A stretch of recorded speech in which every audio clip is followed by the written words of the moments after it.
So the next thing I'm going to do is talk about creating characters. The way we're going to do this is pretty straightforward. To start with, I think the idea we're going to work with is we'll start from the characters that exist on paper rather than creating things completely from scratch within the system. You absolutely can roll stats and all of that kind of thing within Fantasy Grounds and create the character like that, but it's just going to save some time. And obviously, since we're working with existing characters, for us just to take things that are already set up and just drop them in and kind of create the character within the system as it already exists outside of the system. So in order to start, we're going to go to the PCs button over here on the right hand side, and we're going to choose the add item option here to create a new character, which will appear up here in the left hand corner. Double click to open it and you can see it's a completely blank character sheet. So what we're going to do to start with is, because the system calculates a certain number of attributes, stats, roles, etc. based on the basic ability scores, the first thing you want to do is update the abilities on this to reflect what you want them to be, or what they are on your existing character sheet. So I'm just going to put some in randomly. So I'm going to just click into the one that you want. So I'm going to give this one 14 for a strength, 15 for a dex, 12 for constitution, 9 for intelligence. Let's give this a 10 for wisdom, and 9 again for charisma. So those stats are then there, and you can see that the specific modifiers that apply on the basis of those stats have been already calculated and added into here. So I'm going to give the character a name, which is just going to be me testing, and then the next thing you want to do is add a class and a level. And the reason we're doing this way around is because these stats will potentially have an impact on what happens when we start to add in some of the other details. So the first thing to go for is class and level. So we're going to create a first level version of this character to establish some of the basics, and then add the levels as we go. So to start with, you go into the library and choose the player's handbook, and you want a class. So open the classes list here, and I'm going to make this particular character a monk. So in order to add a rank, I'm going to close the background one there for the moment. In order to add a rank of monk stats, etc., you just grab the dragon icon and drag it into the class and level box here. What that's going to give you immediately is monk 1 there. Down here, you'll see that a number of things have happened. So now that the one level of class monk has been added to that character, for example, the maximum hit points for the first monk level have been added. So that's 8 plus 1. I've got a plus 1 because of my constitution bonus here. And then I've added certain proficiencies, so weapons, tools. A note that I have an option to add one of these is in the character sheet now, and the areas that my saving throw proficiencies are noted have also been added. So a number of these things are automated based on the stats that the system understands are related to the class that you've added. You also get to choose 2 skills from the list below in which your character is going to become proficient. So I'm going to choose acrobatics and stealth.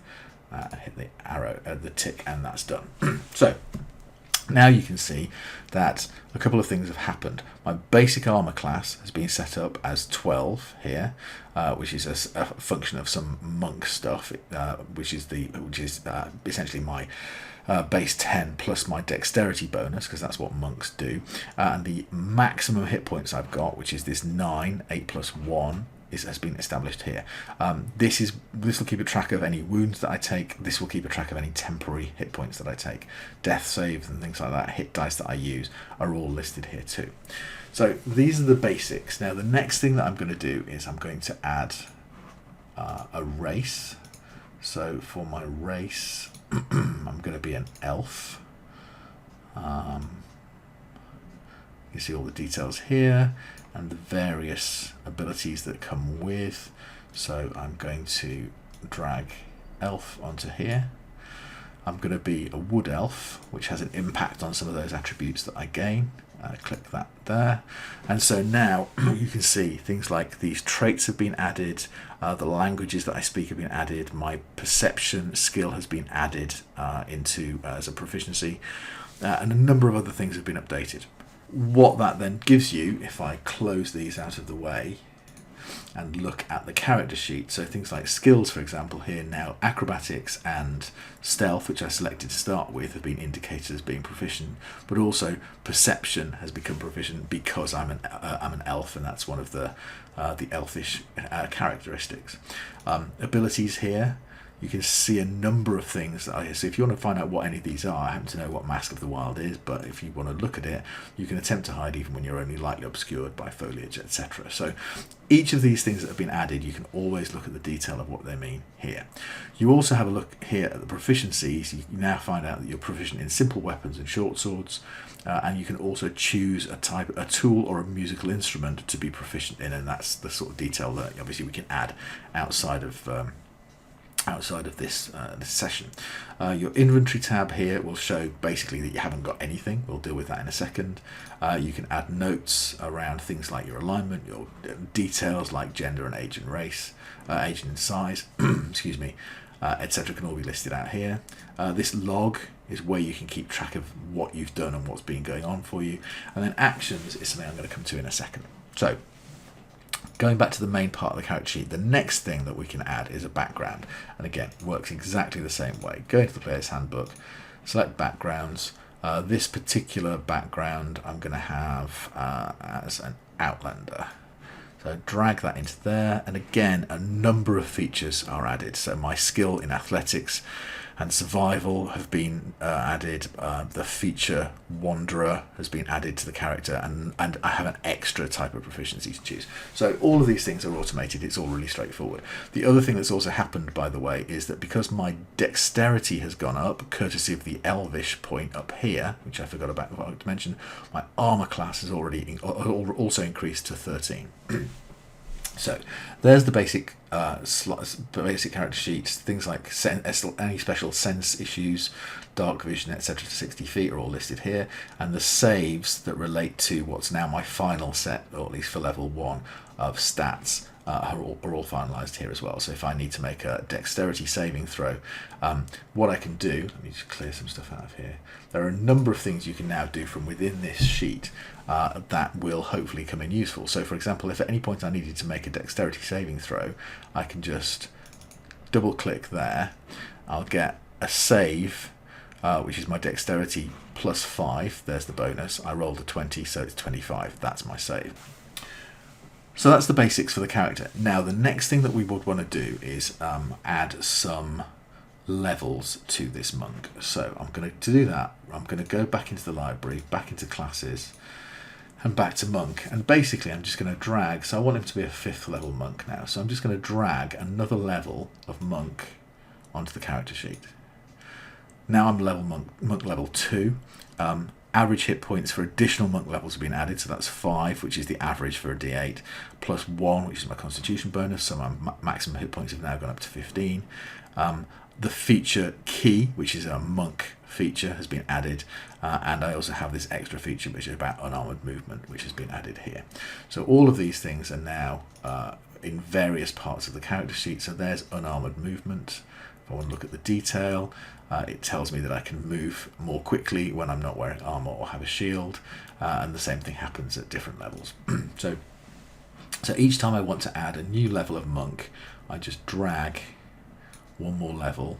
So at this point I can choose a monastic tradition, so I'm going to choose Way of the Shadow, and then at level 4 more things get added over here. I now have a slow fall ability added, more hit points are being added all the time, and then finally at level 5 up comes this. Now there are certain things that we know can happen at points along the way. So for example, at certain levels you have the ability to update a stat or 2.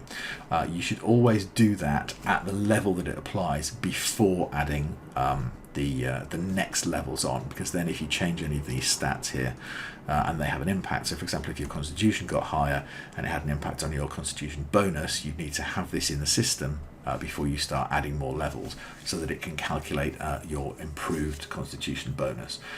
There are certain things that it will do automatically. There are certain things that where there's a choice involved, so for example I have a choice which stat I might want to upgrade, then I have to do those things myself, and then the system will take it into account moving forward.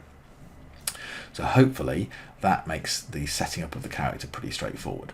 The last thing I'm going to do, because it has an impact on combat, which I'll make the feature of the next video, is I'm going to show how to add some equipment. So for your inventory, at the moment I've got nothing, so I want some equipment. So I'm going to go to the library again and the player's handbook again, and in equipment I'm going to choose weapons. So here is the weapon table. I'm going to close other things to get it out of the way. Here's the weapon table, and I'm going to give myself a quarterstaff just for simplicity's sake. So you drag it into the table. Here's your quarterstaff. You've got one. I've got one of them. Its weight is 4. I can choose here that it's equipped or not carried, or carried or equipped. So you have a number of options here. And that gives you the option to make certain items that you carry be the ones that are ready and prepped to use. The only other thing I'm going to do at this point is I'm going to add myself, so I've got something for range. I'm going to add some, hang on a second, I'm going to add some darts. So, oops, sorry. So, and I'm going to give myself 6 darts, just to begin with. Each of which has a weight, and then when you look at the overall inventory, you can see that my current weight I'm carrying is 5.5. We probably won't worry too much about that kind of thing as far as the game's concerned. But what that gives you is, when I now go to the Actions tab down here, I have the ability to use a dart or a quarterstaff. And I'll show you how to use those when we talk about combat separately. That is the basics of setting up a character. It's really straightforward. We'll go through it all collectively in the first session, so hopefully nothing will be too difficult to deal with, but as I said, there are a few minor manual things we'll need to do. Otherwise, this is the process we'll be using to create the characters that go into the game.